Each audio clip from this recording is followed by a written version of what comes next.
हाँ, इथेरियम पे भरोसा करना सही है। इथेरियम के जो ऑनर हैं उनके पास ही स्टेकिंग नहीं है। ये किसका कहना है? कार्डानो के ऑनर का, जिनका नाम क्या है? Charles Hawkins. तो समझेंगे क्या मामला है। 10 मिलियन इथेरियम जो है तो स्टेकिंग में चला गया है, तो क्या ये पॉजिटिव इंपैक्ट डाल सकता है इथेरियम में?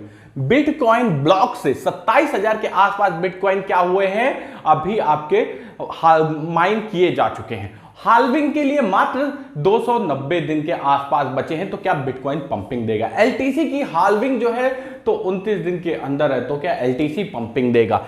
4 कॉइन जो भाई आज के दिन में फ्यूचर ट्रेड में पंपिंग जोन में आ रहे हैं, तो क्या हमें एंट्री मारना चाहिए? हर एक खबर को समझेंगे डिटेल से। और कल के वीडियो का सॉर्ट आउट जाता है एक कमेंटर का, जिन्होंने कमेंट किया है कि हाँ यूएसए की गलती थी, आपको मेरी बातें समझ में आई, उसके लिए भाई आपको दिल से शुक्रिया है। आप सभी भी कमेंट कर सकते हैं जिससे कि आपको अगला सॉर्ट आउट मिले।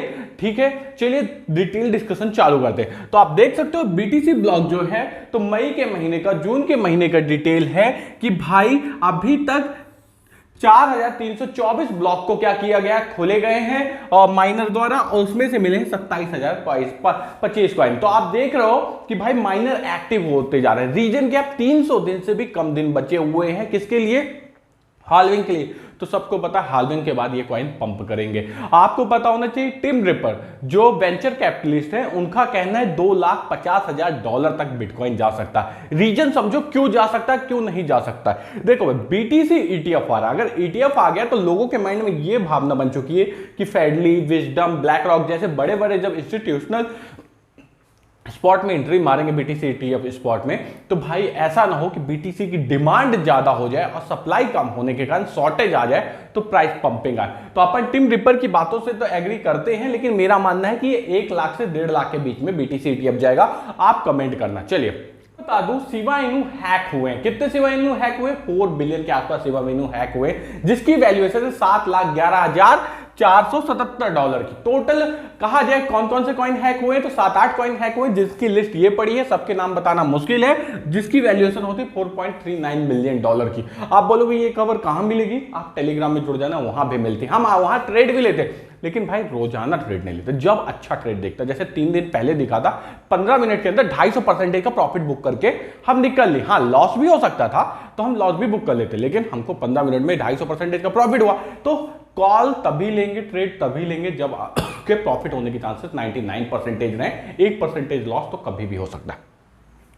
10 मिलियन इथेरियम जो है तो भैया लॉक हो चुके हैं। कहां हो चुके हैं? स्टेकिंग की जा रही है एक्सचेंजेस के अंदर। तो भाई ये समझ लो कि इथेरियम की वैल्यूएशन बढ़ रही है। बट यहीं कार्डानो के जो सीईओ हैं चार्ल्स हॉकिंस, उनका कहना है कि भाई विलियम बुटिक इथेरियम के जो ऑनर हैं उनको अपने ही कॉइन पे ज्यादा इंटरेस्ट नहीं दिखा रहे हैं। उनकी स्टेकिंग इतनी कम क्यों है? तो विलियम बुटिक की स्टेकिंग के ऊपर उन्होंने सवाल उठाया है। तो क्या ये सही है? कमेंट बॉक्स में कमेंट करना। साथ में आपको बता दो एलटीसी जो है तो $112 चल रहा है और फ्लॉकी 27 में चल रहा था। तो पहले फ्लॉकी की बात करते हैं। देखिए फ्लॉकी आपको भी पता रोड मैप ला चुका है, फ्लॉकी आपका बाइनेंस में आ चुका है, फ्लॉकी crypto.com में भी आ चुका है। तो फ्लॉकी में भाई थोड़ी बहुत पंपिंग बनती है, लेकिन ये केवल मार्केट पॉजिटिव ट्रेंड के कारण। अगर मार्केट पॉजिटिव नहीं रहेगा, मार्केट में कोई नेगेटिव न्यूज आती है, तो ये आपको 21 में आता हुआ आराम से दिखाई देगा। इसलिए अगर आप फ्लॉकी में ट्रेड करते भी हो तो 25 के स्टॉप लॉस के साथ आप फ्लॉकी में ट्रेड कर सकते हैं। ओके,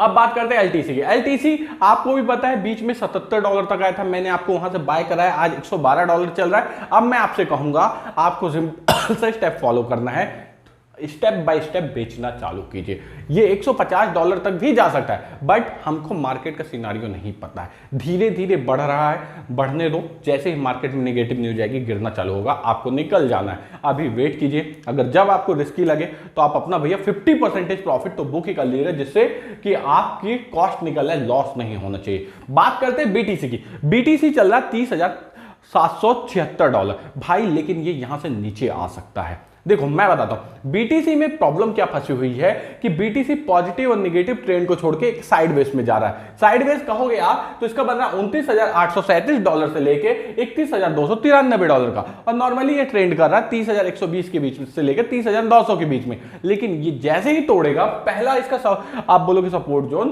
तो ये रहेगा $29,837 का, फिर उसके बाद आप बोलोगे तो $29,472 का। अगर ये दोनों को तोड़ देता तो बहुत नीचे आ सकता है बीटीसी, आपका 26,000 में भी आ सकता है। यहीं आप अगर ऊपर की साइड सपोर्ट बोलोगे तो रेजिस्टेंस बोलोगे तो भैया ये आपका $31,293 का, उसके बाद है $31,540 का। तो बीटीसी अगर इस दोनों को क्रॉस कर देता है तो हाई पंप आएगा, लेकिन क्रॉस कब करेगा?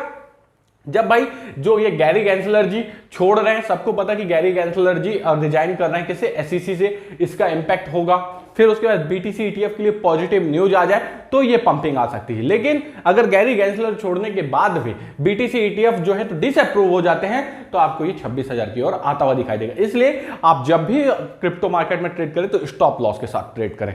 चलिए अब चार कॉइन बता देता हूं जो कि आज फ्यूचर ट्रेड में मूव कर सकते हैं, लेकिन ध्यान देना वॉल्यूम ज्यादा नहीं है इसलिए पंपिंग डंपिंग हो सकती है। पहला है FIL, दूसरा है जैन, तीसरा है YFT, और चौथा है LAI। ये सभी कॉइन कहां अवेलेबल है? MXC एक्सचेंज में अवेलेबल है। सभी के चीजों की डिटेल मैंने टेलीग्राम में भी डाल दी, आप वहां से अच्छे से पढ़ भी सकते हैं। हो सके तो अपने दोस्तों को शेयर कीजिएगा, सब्सक्राइब कीजिएगा, लाइक कीजिएगा और अपने भाई को सपोर्ट कीजिएगा। Thank you friend.